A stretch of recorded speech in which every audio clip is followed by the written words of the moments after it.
two-time tech founder, right? Digital transformation is not really, let me choose my words. You're looking at me. But it's very important. I entreat businesses to always find ways that you could get something done faster, right? That's the whole point, to help your processes be seamless. So like for my clients, under my marketing agency, we utilize AI tools to be able to deliver tasks faster, right? And so these are things that you can look into. These are things, there's so many tools that you can implement in your business. But it doesn't mean that you have to change the entire process on how, you just need to find what will make the process seamless and faster. So that's the point. Say that I've had the opportunity to work with some people in power, right? And usually when they are having conversations about things like this, the youth are not in the room. I don't know how you build something or try to solve my problem when I'm not in the room. How are you trying to solve my problem then? So first off is, sometimes I think I've heard too many people say, oh, the youth need a seat at the table, and please, nobody's going to hand you any seat at any table. You have to work your way to those tables. And when you get there, it's your duty to make sure that you keep the door open for the people that will come after you, right? Because I've seen a couple of people that have been put in such positions and they didn't do anything with the positions that they were given. And they also closed the door behind them because of how they interacted with these people. So it's very important that we have representation when we're in the room, right? And also another thing is, why are we paying so much taxes? No, because if I'm a young person and I'm trying to start something, why are you taking half of the money from me, right? So it's important that to encourage us to do more, they should consider that, hey, you know, in Ghana they have things like that, but I don't think it's enough, okay? They give you some tax exemptions for 5 years, depending on the kind of startup that it is, but I feel like it's also very biased, and in the spaces where we could do more, they're not giving those opportunities, and it's also very important. One thing that I wanted to add, I think you spoke about mentors, right? Mentorship is very important as a business. You need a coach and a mentor. Your coach will guide you through what exactly you need to do. There are a lot of businesses that don't know when to scale. They don't understand the dynamics of, okay, I've gotten to the point where I need to scale the business. Some people are running the business like a hand-to-mouth situation, and it's not good. We need to step out of the mindset of building small businesses. And I think a lot of us, again, coming back to that humble thing, let's think bigger. Let's think outside of your country, outside of the continent, you know, just think bigger outside of everything else that you're doing, because I've seen too many people that have great ideas, but they are not able to scale those ideas into anything, right? And so they remain in that position forever.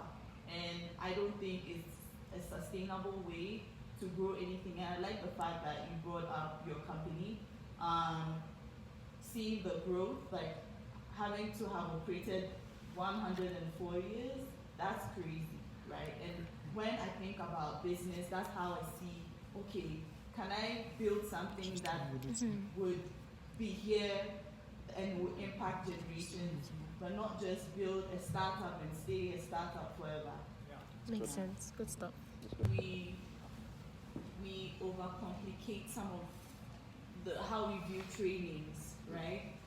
Sometimes it's not really that the person needs a huge training with so many things going on. Sometimes they just need to take a course, just maybe 1 month course or something, and maybe sometimes they need to talk to an expert about something. And some of these things can be, again, I believe in using your network, right? We know people that know people. That know people. And you can always use those people as a resource. That's my motive, right? Me meeting people is so that situations like this that I cannot afford as a startup or as a business, I'm able to pull through from those resources and give them something back in return. So it doesn't necessarily have to be always putting down a lot of money on the table, but it could also be that, okay, I know someone that is really good in HR, my sister here, Abby, and then she comes to, host a little session just to train people and, shift their mind in the right direction. It could be an hour or two. So you should consider things like that as well. I think sometimes we overcomplicate some of it. If you go back 5 years, then it depends on whatever. I think we're back to the same challenge again, where it's like we're not in the room for these conversations. And I just want to add that we need to aspire to be in these rooms. And it just doesn't happen. It just wouldn't. You have to be very intentional about it. Like, people need to make up their mind to be in places of power, places of influence. You don't expect, it's like the people that we're trying to deal with, they are the very old generation that we just taught how to use WhatsApp. Okay, so they still don't get what's going on, and they're trying to make decisions for you, right? And so at the end of the day, what's happening is they don't really understand what's going on, okay? They would try, and in Ghana we've had this several times, where the politician talks to the young people in the back and then goes to front it because he doesn't really understand, and we have to explain to him in the basic terms possible for them to get it. So they don't really know what's going on. They have an idea because we explain to them, but they don't understand the magnitude of how to better help you. So it's important that we aspire to be in these rooms, and being in this room would drive some form of change, because you'll be advocating for the people behind you. Again, always hold the door open. What would I change per se, or what would I? And your career, it's like No, you studied medicine, right? Biology. Yeah. Okay. So I would say that leadership skills, right? Leadership skills, I would say, has been one of the most important things that has happened to me in my career. Because when we say leadership, I think we think about leading other people, but it's also leading yourself. Being disciplined enough to lead yourself in the right direction. Because had I not been able to lead myself, I wouldn't be here in this room talking to you right now about this, right? And so it's very important. And sales and marketing. Listen, whatever you do, learn sales and marketing. Wherever you find yourself in any business at all, you need sales and marketing. What? We've been able to do that because I feel like we're at a point where nobody wants to be used, right? And so you're like, okay, I don't know about this because I don't want to feel like they're using me, but you have to be used to be able to get some of the things that you need. Sometimes that's how it works. So be open-minded to some of these things. And also, if you don't have money, you don't have money. And sometimes your business is not viable enough, or you don't have the numbers to be able to say that you're going to see an investor and talk investment, right? So the best way is utilize the people around you, family, friends, bootstrap, right? The little you have, just make good use of what you have.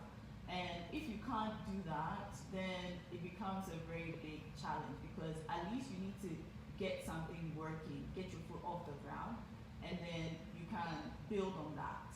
But if you don't do anything at all and you expect someone to give you money, it doesn't make sense, right? So always I would say that, build something, work with something that is tangible enough so that people can buy into your idea and say, okay, you've done this and that, you have some credibility. And also, one thing you should not compromise on is your team, right? Your team is very important because when you go into that investor room, they're going to be asking you who is on your team, right? So you need people with expertise on your team. And again, you don't need money for that. You can always get people on your team that can work with you. You can give them some equity in exchange for their time, and that would, set the tone for when you go into other rooms. Maybe these people have a lot of credibility, right? So it boosts whatever you're saying to the investor for them to even listen to you in the first place. Also crowdfunding, right? You can start a crowdfunding campaign if you want to, right? Some people don't want to be seen as begging for money, but I think that if you don't want to put yourself in that position, you're really not ready to run a business per se, because business is very challenging. And then put yourself in rooms that your potential, what we say in Africa, destiny helper will be, okay? Because you never know, right? It took me just one person to get into a network that allowed me to raise 1.5 million for a business. That was my biggest contract in my consulting firm per se. So again, it just takes one person, and that one person could be in this room, but you would never know.